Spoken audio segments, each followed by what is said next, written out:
하나님 아버지 감사합니다. 아멘. 이렇게 귀한 날을 또한 허락해 주셨고 이 좋은 곳으로 또한 걸음을 인도하신 하나님 참 감사합니다. 아멘. 오늘 이 시간 하나님의 성령에 충만한 능력이 우리의 신부에 새기게 하소서. 아멘. 찾아오셔서 온전히 깨달아 알 수 있도록 허락하소서. 아멘. 오늘 말씀을 나눌 이 교회에 대해서 하나님 꼭 깨우지 않은, 그래서 이 교회가 하나님 보실 때 무엇인가를 알고 행할 수 있는 저희들이 다 될 수 있도록 축복하소서. 아멘. 감사드리오며 이 모든 말씀 우리 주 예수 그리스도를 받들어 기도드리옵나이다. 아멘. 창세기 2장 18절에서 25절 말씀 한 절씩 우리가 해보겠습니다. 여호와 하나님이 이르시되 사람이 혼자 사는 것이 좋지 아니하니 내가 그를 위하여 돕는 대피를 지으시리라 하시니라. 여호와 하나님의 헐거로 각종 들짐승과 공중의 각종 새를 지으시고 아담이 무엇이라 부르나 보시려고 그것들을 그에게로 이끌어 가시니 아담이 각 생물을 부르는 것이 곧 그의 이름이 되었더라. 아담이 모든 가축과 공중의 새와 들의 모든 짐승에게 이름을 주리라. 아담이 돕는 배필이 없으므로 여호와 하나님이 아담을 깊이 잠들게 하시니 잠들매 그가 그 갈빗대 하나를 취하고 살로 대신 채우시고 여호와 하나님이 아담에게서 취하신 그 갈빗대로 여자를 만드시고 그를 아담에게로 이끌어 오시니 뼈 중에 뼈요 살 중에 살이라.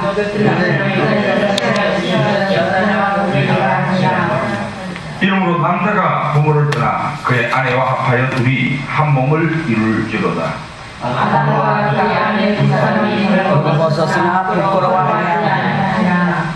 아멘. 아멘.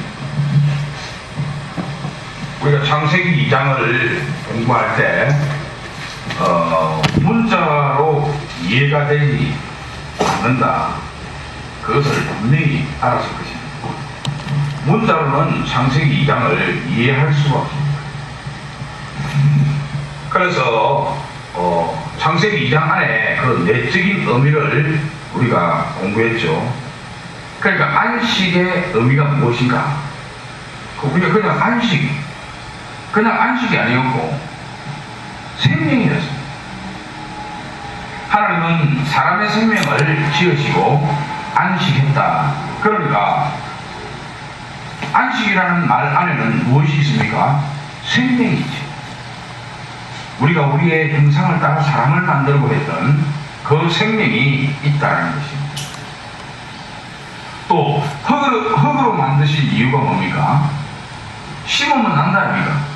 그러니까 생명이죠. 생명으로 하나님의 방법은 생명을 나게 하는 소재를 가지고 만들었다. 사람을 만들었다. 그 생명 아닙니까? 우리는 단순하게 흙으로 사람을 빚었다 했지만 사실 생명 아닙니까?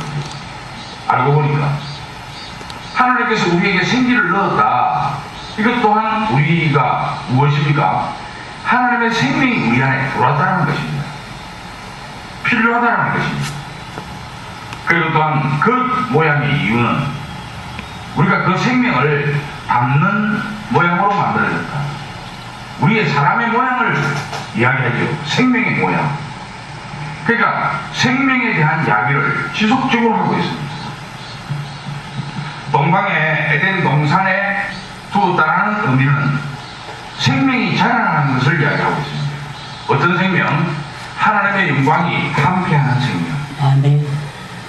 그리고 또한 강에 대한 의미가 뭡니까? 우리 생명에는 이 강이 필요하다는 겁니다. 아멘. 즉 영원한 생명수이신 그 강이 꼭 우리에게 필요하다. 그 생명을 위해서 필요한 것입니다.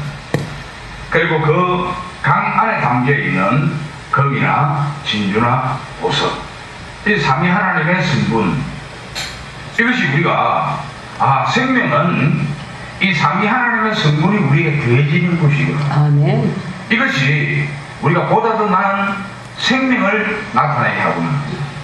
그것도 부족해서 하나님은 또한 우리에게 생명나무, 모두가 다 이 생명에 대해서 이야기합니다. 아멘. 주요 골자는 뭡니까? 하나님의 형상 때문에. 그러니까 성경을 볼 때 전체적인 관점을 어떻게 봐야 되는가? 하나님의 형상을 봐야 됩니다. 우리 사람이 하나님의 형상이구나. 우리가 이 관점이 보여져야 되고, 성경에서. 그리고 또한 생명나무가 보여져야 됩니다. 아멘.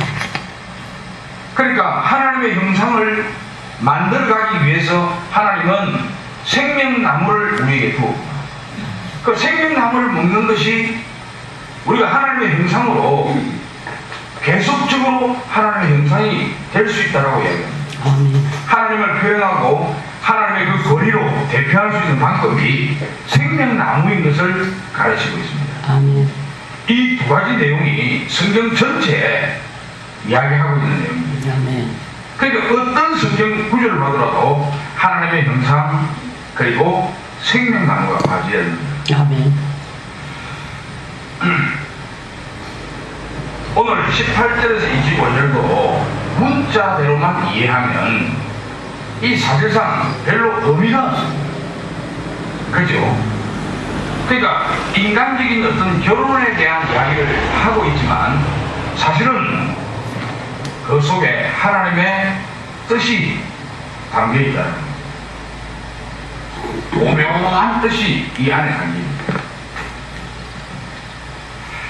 이사야서 54장 5절에 보니까 바벨론 그 포로 시대 때 하나님의 자비스러운 말이 이 이사야를 통해서 전해집니다. 그 말이 무슨 말이냐면 너를 지으신 자는 내 남편이다. 그럼 오늘 이 한마디 딱 들으면 오늘 이 하는 내용이 무엇을 이야기하고 있다 알 수 있죠. 근데 우리는 여기서 그치면 안 돼요. 이 말을 그래 그 에베소서에도 나오고 뭐 여러 군데에서 이런 말들이 나오고 있지.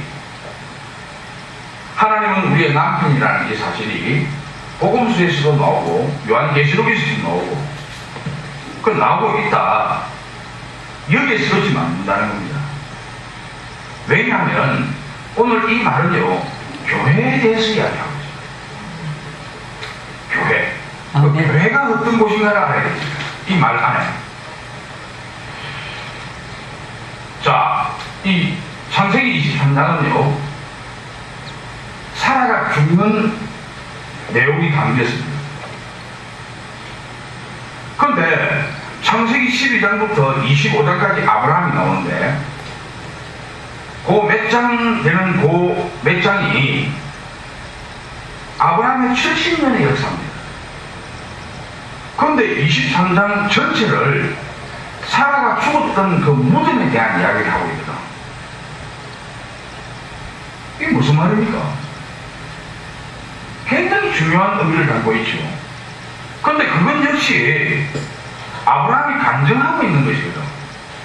아브라함의 간증입니다. 전체가. 그럼 아브라함이 어떻게 간증하는가? 무엇을 간증하는가? 교회를 간증합니다.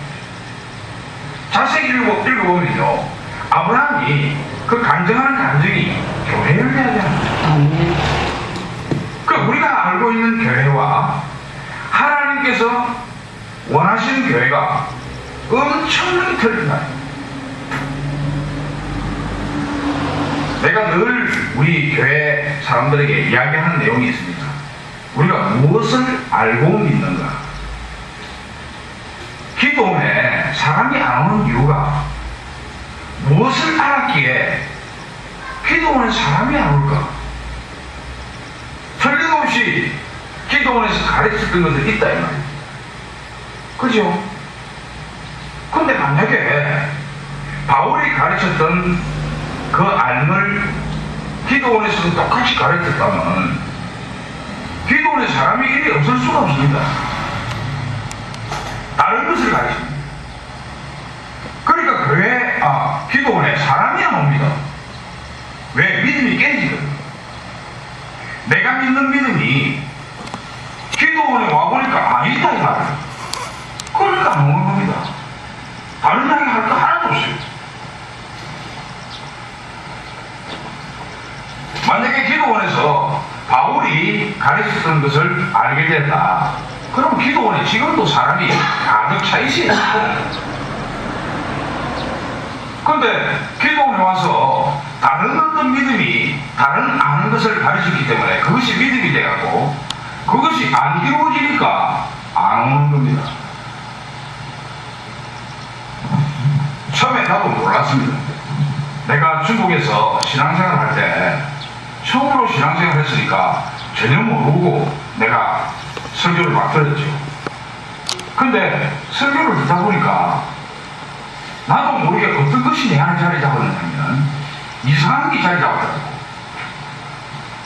나도 이제 전도를 할 시기가 되는 거예요. 사람한테 전도를 했는데요. 어떻게 전도를 했느냐면 예수 믿으러 가자. 교회에 가면 실질적으로 공짜다. 뭘 중국어치 이야기했어요. 이 사람이 좀 안강하고 자꾸 하니까 내가 어떻게 이야기했냐면 야, 예수 믿으면 부자 된다. 사업이 잘 된다. 이렇게 이야기했습니다.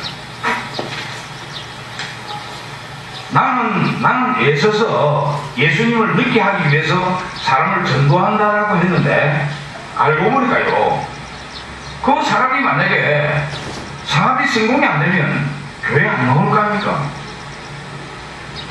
그런데 이 가르침을 내가 누구한테 받았을까 생각을 해봤어요. 그 당시 내가 열심히 듣고 있던 설교가 거의 우리 누굽니까? 예의도 순복음교회 조용기 목사 설교였습니다. 그러니까 5중 축복에 좀 있으니까 7중 축복까지 이야기해요. 나 진짜 복 받는 줄 알았어요.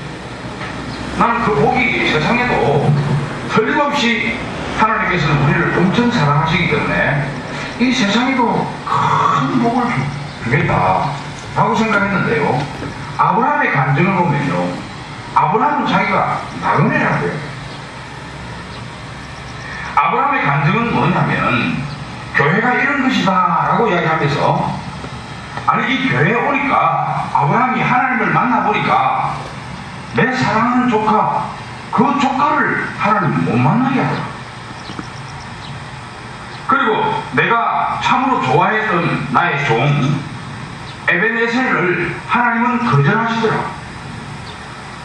내가 자식이 없는 가운데서 내 힘으로 열심히 노력해서 낳았던 이스마엘도 하나님은 쫓아내더라. 그리고 하나밖에 없는 이제 남아있는 이삭까지 하나님은 바치라 했고, 이제는 내 아내를 하나님께서는 떠나보냈다. 그 간증을 하는 거야. 어디서 간증했습니까? 그 간증이요, 유브라데 맹세의 우물 에셀나무 아래에서 그 간증을 내라. 그게 뭐냐면요, 하나님의 은혜가 풍성한 에셀나무, 버드나무같이 늘어진 아주 풍성한 나무를 이야기하는데 교회를 이야기하고 있는 겁니다. 내가 이렇게 교회에 나와서 하나님과 교제하고 이렇게 풍성한 은혜를 받는 가정에 있는 그 삶 속에서 자기가 갖고 있는 이야기를 합니다. 어떤 이야기입니까? 전부 다 쫓아내고 못 만나게 하고 떠나보내기까지. 그 간증은 조용기 목사가 했던 간증하고 완전 반대되는 간증이었습니다. 아브라함이 했던 간증. 아니 조용기 목사는 이 세대에서도 상당히 큰 축복을 누린다라는 설교를 했는데 어떻게 아브라함하고 이렇게 다를 수가 있을까? 간증 자체가. 하나님은 모든 것을 다 빼앗아가고 못 만나게 하고 쫓아내는 이 내용들이 뭐냐? 이 세상과 거다하지 말아라고. 아멘. 이 세상에 어떤 가치를 두지 말라고 했던 아브라함의 그 간증하고는 조용히 목사가 했던 그 간증하고는 너무 많다니까. 그게 너무 가까워라 이거죠. 그러니까 교회가 사랑이에요. 야, 진짜 이 무엇을 알고 내가 무엇을 믿는가. 이 교회가 그만큼 중요한 곳이죠.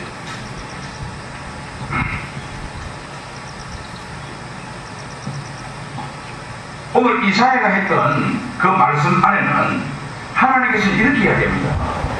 나는 유일한 내 남편이다. 오늘 이 말이 이 속에 담겨 있는 것입니다. 예수님께서도 직접 우리에게 내가 이 땅에 신랑으로 왔다라고 하는 대목들이 많습니다. 아멘.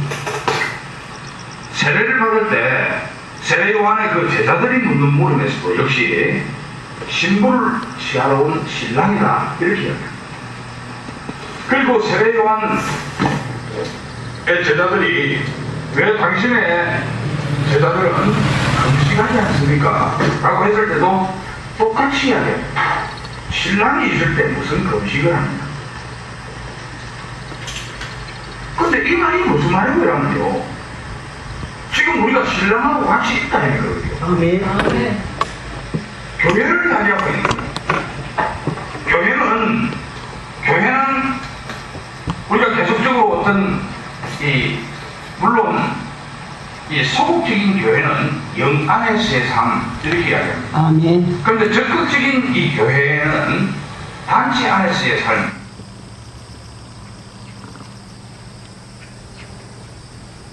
로마서 12장에서는 그러므로 형제들아 이렇게 시작한다는 겁니다. 아멘. 그런데 그것이 개인이든 단체든 어떤 교회는 어떤 개념이 되어야 되는가? 아, 예수님이 나의 신랑이다. 이것이 교회거든요. 교회. 아멘.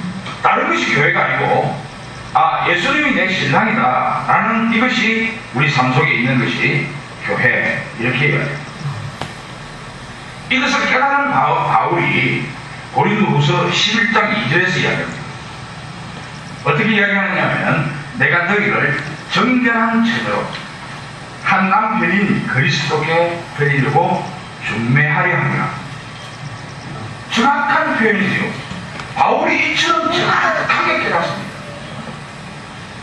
그러니까 바울의 그 깨달음은요, 창세기에도 있고 요한계시록에 이르기까지 바울은 전반적으로 동일하게 똑같이 깨닫더라.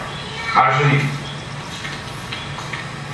어저께 제가 설교를 했는데 교회에서 주일날 오전 설교는 로마서고 오후 설교는 구약을 했습니다. 그런데 마지막에 내용이 똑같은 내용이라. 그러니까 이 바울도 똑같이 이렇게 깨닫습니다. 바울도 창세기에서 했던 이 말이나, 그리고 또한 예수님이 가르쳤던 그 말이나, 바울이 고린도 교회에게 했던 말이나 똑같은 이야기를 하고 있어요. 그러니까 깨우침이, 바울은 진짜 정확하게 깨우칩니다. 에베소서 교회에게도 바울은 똑같은 내용을 이야기합니다. 사람이 그 아내와 합하여 한 육체가 되는 결혼을 말하는데요, 5장 32절에 보니까 바울은 그 결혼이 그리스도와 교회에 관한 큰 얘기입니다. 그러니까 바울은 이 교회에 대한 깨우침이 오늘 이 창세기 2장에서 했던 이 말이 실질적으로 정확하게 깨달음을 가지고 에베소서에 가르치고 있습니다. 예수님이 이런 말 하죠. 마태복음 11장 28절에서 수고하고 무거운 짐진 자들아 다 내게로 오라 내가 너희를 편히 쉬게 하리라. 이 말이 무슨 말입니까? 이 말은요 우리에게 어떤 안식에 대한 행복에 대한 이야기를 하고 있습니다. 그런데 이것은 이 땅에 있는 것들이 아니고 하늘에 있는 것들을 이야기하고 있어요. 죄인에게 안식을 주는 이 이야기를 하고 있다는 거죠. 그런데 예수님 관점에서는 어떻게 이야기하고 있습니까? 예수님 관점에서는 신부를 부르고 있는 거죠. 신랑으로서 신부를 부르고 있는 거죠. 예수님 관점에서는 수고하고 무거운 짐진 자들아 다 내게로 오라 내가 너희를 편히 쉬게 하리라. 이 말은요 우리 육신적인 남편이 아내에게 어떻게 합니까? 결혼하기 전에 엄청나게 뭐 잘해줄 것 같이 이야기 안 하나? 그죠? 엄청나게 잘해줄 것 같이 이야기합니다. 지금 예수님이 그 이야기하고 있는 거 아닙니까? 내한테 엄마 신부여 내가 너를 편히 쉬게 할게.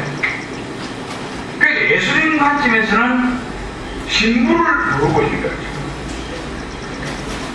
그러니까 이것이 뭐냐면 비밀이고 교회다 이렇게 이야기합니다. 그 교회는 진짜 내 신랑이 예수님이구나. 사마리아 여인에게 다가서서 대화하는 내용 중에서도 예수님은 무엇을 원하고 있었습니까? 다섯 남편에 대한 이야기를 하는 거예요. 지금 있는 그 남편도 네 남편이 아니다 이야기합니다. 그죠? 그럼 예수님은 어떤 말을 하고 싶어 했겠습니까? 내가 네 남편이다라고 이야기하고 싶다. 그러니까 예수님의 관점은 사마리아 여인에게 다가섰을 때도 그 관점 중에서 이야기합니다. 이것이 교회란다 이렇게 이야기합니다. 이것이 비밀이다. 그러니까 오늘 이 본문에 이 아담은 그리스도의 예표. 오늘 이 본문에 나오는 이 아담은 그리스도의 예표이기도 하고 하나님이기도 하고. 그러면 여자인 이 하와, 여자 이 하와는 누군가? 바로 교회를 이야기하고 있죠. 그러니까 오늘 이 본문의 말씀은 교회에 대한 이야기를 하고 싶다. 교회가 어떤 것이다. 교회는 우리가 막연하게 이렇게 모여있는 곳이 아니고 교회는 우리 안에 예수님이 신랑으로 있는 것이 교회다. 이것이 이제 교회론이 딱 되고 나면 굉장히 성경을 보기가 이해하기가 쉽겠다 이 생각을 해봤습니다. 이 장에 들어와서 생명을 담는 그릇, 생명나무를 먹음으로 하나님을 표현하고 하나님을 대표할 수 있다라고 말했습니다. 그런데 오늘 말씀은 사람 안에 하나님의 생명으로 넣어주신 것을 알아야 합니다. 그러니까 이 당시 창세 때는 아직 예수님이 오시기 전이니까 실질적으로 이 상태가 아니다는 거죠. 그런데 지금 우리가 이걸 이제 알겠다 이거. 아담의 그 갈빗대를 취해서 사람을 만들었다라는, 하와를 만들었다라는 이 내용에 대해서 십자가에 대한 이야기가 창세 때부터 있었구나. 이걸 우리가 알게 한다니까. 그러니까 성경은 어떻게 이야기했습니까? 모든 것이 나를 이야기하고 한다. 모든 것이 예수 그리스도를 증거하는 책이다. 그러니까 창세기부터 시작해서 계속적으로 이 예수 그리스도에 대해서 증거하고 있다. 그런데 그 예수님이 바로 오늘 이 말씀 안에서 보면 우리 안에 들어오셨다는 것을 가르치고 있죠. 하나님의 생명으로 우리 안에 찾아오셨습니다. 그러면 두 번째 오늘 이 말씀 속에서 우리는 무엇을 봐야 됩니까? 교회 안에서 아, 예수님이 내 신랑이다 했는데 오늘 이 말씀을 딱 생각해 보니까 아, 교회는 뭐다? 부활이구나. 부활의 생명을 지금 이야기하고 있구나. 하나님의 생명으로 우리 안에 넣어주셨다. 그러니까 하나님의 생명이 우리에게 들어오기 이전에는 어땠는가? 율법 아닙니까? 율법은 우리가 지키지 못하는 것은 율법이라는 것이 능력이 없어갖고 율법은 현명하고 깨끗하고 바르고 정직한 반면에 능력이 전혀 없는 거야. 그게 계속적으로 우리에게 뭔가를 하라고만 했지 우리가 잘 하지 못하는 이 연약함을 자기가 도와서 우리 안에서 어떤 역할을 해주지 못하는 것이 우리거든요. 그런데 이 예수님이 우리에게 들어옴으로 말미암아 이 예수님은 율법보다도 더 큰 것을 우리에게 주문했는데 단지 찾아오신 그 예수님이 우리의 모든 것들을 처리한다 이 말입니다. 오늘 지금 그 말을 시로 우리에게 가르치고 있다. 그럼 이 말은 뭐냐면 우리가 그런 삶을 살아내는 것을 부활의 생명 이렇게 해요. 부활의 생명을 살아냈던 사람들은 상당히 많습니다. 창세기 23장에 사라가 죽었던 묘지가 어디에 있는가 하면요, 헤브론입니다. 이 헤브론은 어디에 위치한가 하면 브엘세바에서 모리아산, 즉 예루살렘이 있는 그 중간 지점에 있습니다. 막벨라 굴. 그 헤브론의 막벨라 굴. 이 헤브론은 뭐냐?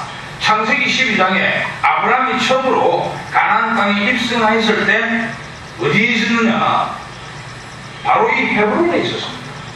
줄곧 거의 헤브론에서 삶을 살아냅니다. 그 헤브론이라는 뜻은요, 하나님과의 교제 장소입니다. 그 뜻이.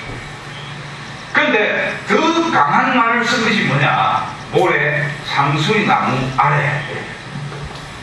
하나님의 임재가 아주 강한 것. 이거 무엇을 이야기합니까?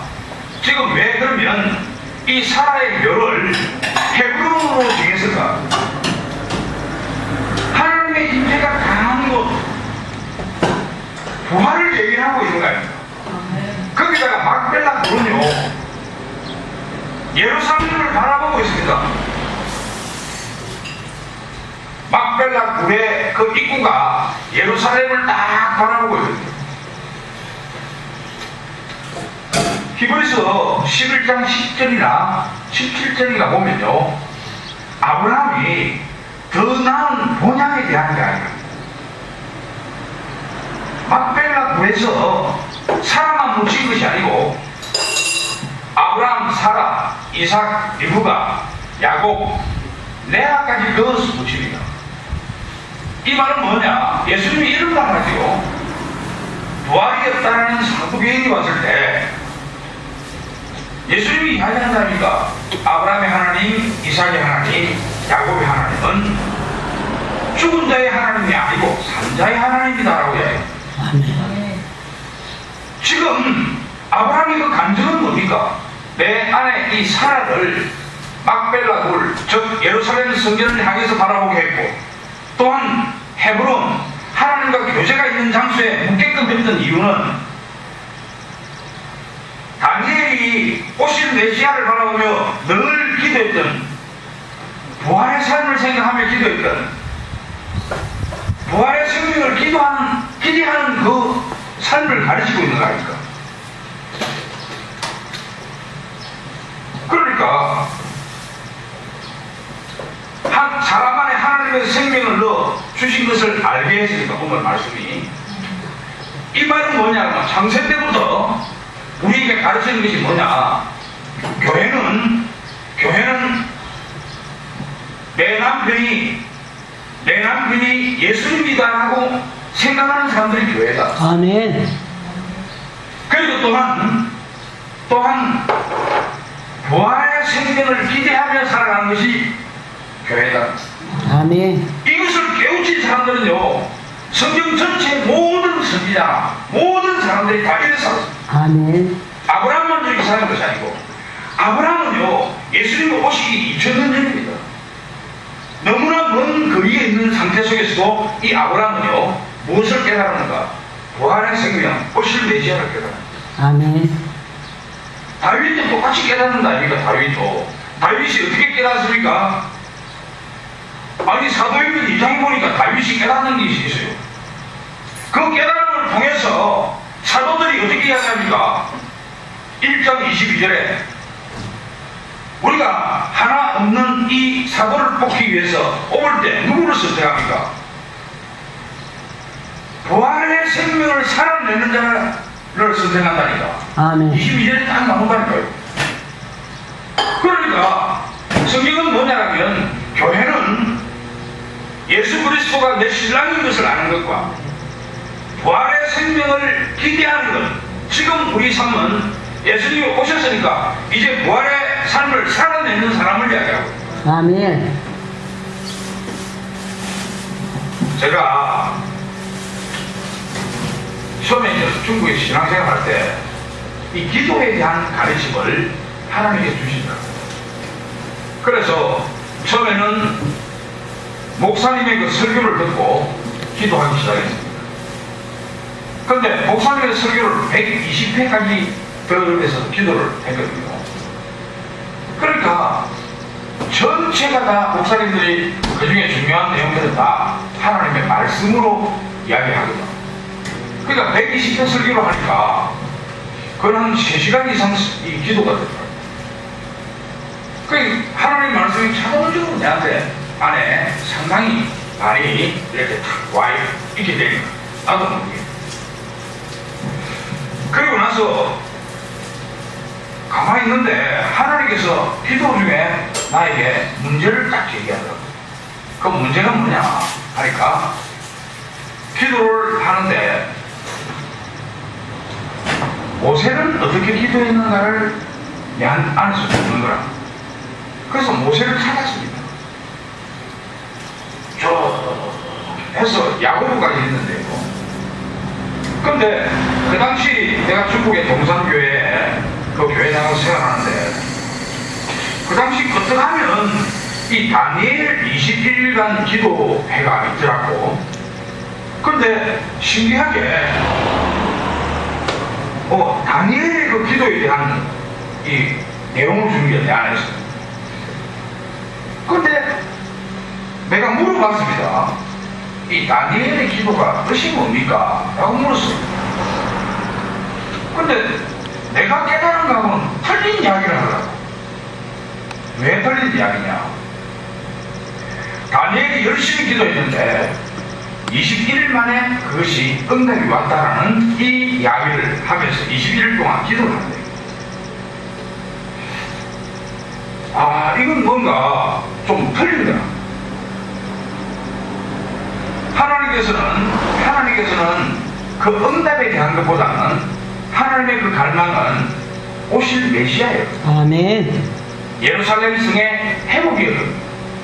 그러니까 에스겔서에도 보면 37장에 내가 이 예루살렘을 에덴 동산같이 하겠다.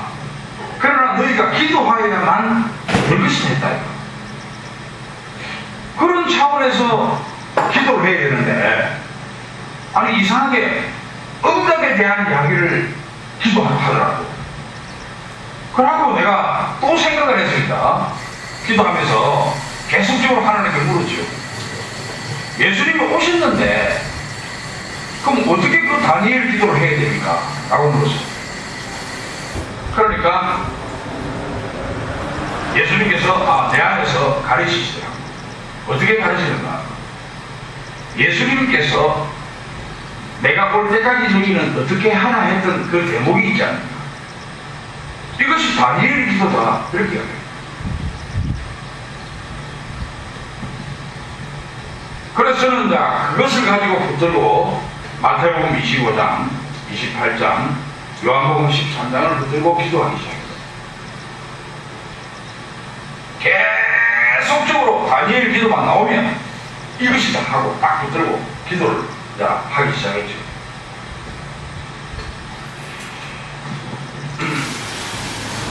마찬가지로 지금 오늘 이 말씀 안에는 부활을 기대하고 부활의 생명을 살아내는 이 삶을 이야기했는데, 그러면 교회는 뭔가? 우리가 내 남편이 신랑이 그리스도라고 생각한 것 같으면 이제 우리가 오늘 이 말씀 안에서 부활의 삶을 살아내야 되는데, 아멘. 이 부활의 삶을 살아내는 사람들이 갖고 있는 믿음이 무엇인가? 무엇을 믿고 부활의 삶이라고 이야기하는가? 교회가 이걸 가르쳐야 돼.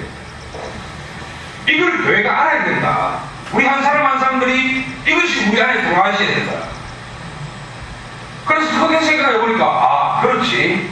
마태복음에 나오는 예수님께서 우리에게 내가 올 때까지 너희는 이렇게 하라 했던 이 말씀, 이것이 내가 부활을 살아내는 자구나. 즉 말해서 10처녀가 있는데 전부 덕을 다 가졌어요. 내 샤마라고 하나님의 생기가 우리에 딱 들어올 때 이미 우리 안에는 하나님의 긍이 들어왔단 말이에요. 아멘.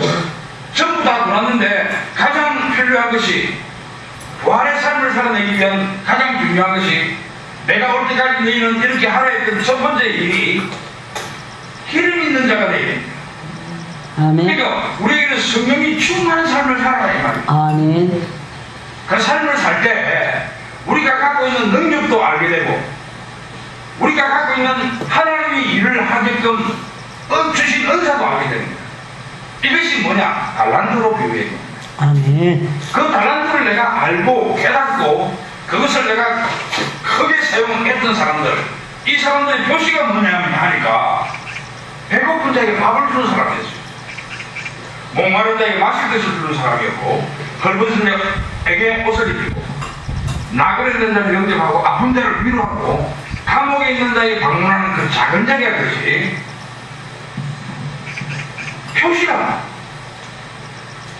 그리고 주님이 요한복음 13장에서 우리에게 사랑하라, 내가 너희를 사랑했기처럼 너희도 서로 사랑하라.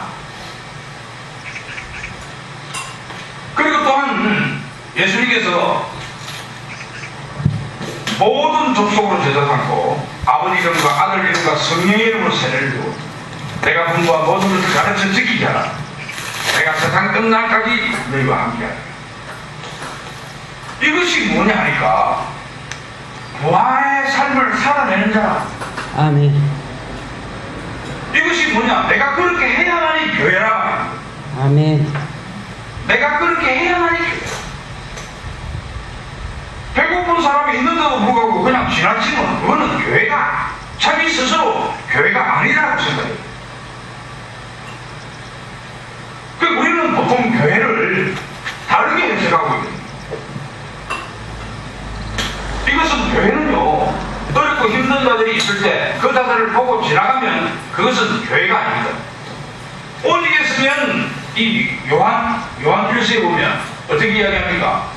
요한일서 3장 16절에 그가 우리를 위하여 죽었으므로 우리 또한 형제 자매를 위하여 죽어야 마땅하다. 이런 이야기를 왜 했겠습니까? 요한이 무엇을 깨달았습니까? 부활의 삶을 완전히 깨달았습니다. 아멘. 이렇게 살지 않으면 죽는다. 아니다 이거야. 아브라함도 똑같은 감정을 했습니다. 창세기 24장에 우리가요, 아내와 남편에 대한 이야기가 나온다 아닙니까? 근데 이건 전적으로 아브라함의 감정입니다. 사라가 죽었는데, 사라가 죽고 나서 아브라함이 죽는 기간이 38년입니다. 그리고 또한 그 땅 매장지를 사는 그 금액이 400세겔입니다. 뭐를 얘기합니까? 우리는 성경을 읽는 사람으로서 다 안다 이 말을. 40이라는 숫자는요, 하나님의 시험의 숫자요, 38이라는 숫자는 고통과 고난의 숫자입니다. 이 말을 왜 강조했겠습니까? 내 아내가 죽었는데, 내 아내가 죽은 그 아내가 얼마나 안타까우면 내가 이 내 마음이 찢어질 듯이 안타깝다라는 것을 이야기하고 있는 겁니다. 아멘. 그게 뭐냐면 부활을 사는 사람, 교회 이렇게 이야기합니다. 우리는요 쉽게 아내 죽으면 잠깐 들어가면 되지. 생각 갖고 있다 이거. 100세까지 사는데 안 보면 살았는데 생각하고 별로 그렇게 신경을 안 쓰거든요. 아내 죽었지요. 그러면 한 3일 후다가 끝이고. 자식을 어떻게 했습니까? 자식인 이 이삭은요, 창세기 25장에 리브가와 결혼할 때 비로소 결혼하는 그때야 지가 위안을 받았다 했습니다. 그러니까 리브가하고 결혼하기 전까지는 이 이삭이요, 어머니의 죽음에 대한 고통을 감정하는 겁니다. 이게 뭐냐 하니까 이게 부활을 사는 사람이다 라는 이야기입니다. 그것이 교회다라고 이야기합니다. 아멘. 그냥 우리는 예수 믿는 사람으로서 그냥 쉽게 생각하고 하는데 엄청나게 중요한 감정들이 믿음의 사람들의 감정을 봐야 됩니다. 얼마만큼 남편이 중요합니까? 아내가 중요하고 가정이 엄청나게 중요하다는 것을 아브라함이 간증을 했는데 그 간증이 교회가 그렇게 한다라고요. 아멘. 부활의 삶을 살아내는다. 그러니까 이 설교를 딱 듣고 아 내가 앞으로 많은 교회 가서 가르쳐야 되는데 아 진짜 맞구나. 내가 그런 간증이 일어나야 되겠다. 아멘. 아멘. 내 남편이 얼마나 소중하고 아멘. 내 아내가 얼마나 소중하고 100분의 1이라도 내가 아브라함을 따라가야지.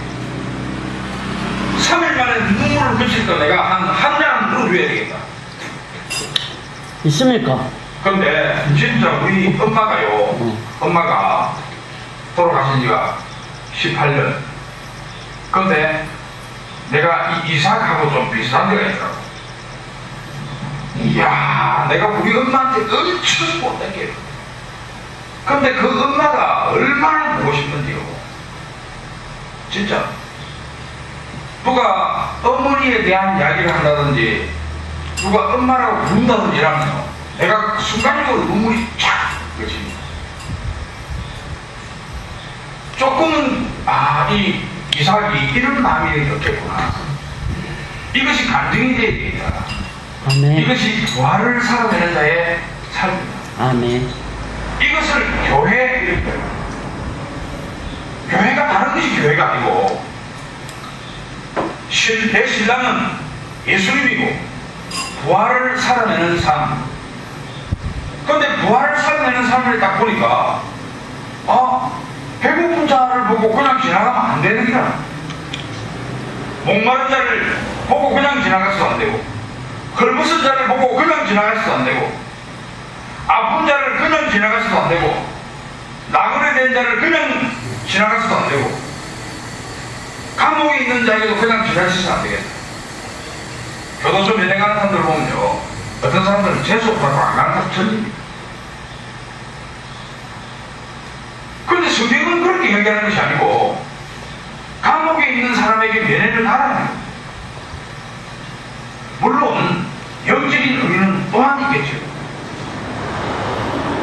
지금 요한 1서를 보면요, 이 세상에 아브라함이 간증했던 것처럼 우리에게도 간증을 하고, 어떻게 간증하는가? 사랑하라. 내가 너희를 사랑한 것처럼 너희도 서로 사랑하라. 이 말을 요한은 딱 그대로 받아듣고 그가 우리를 위하여 죽었으니 우리 또한 형제자매를 위하여 죽어야 한다. 이것이 부활을 살아내는 사람의 간증이다. 아멘. 베드로도 똑같은 이야기를 하고 있습니다.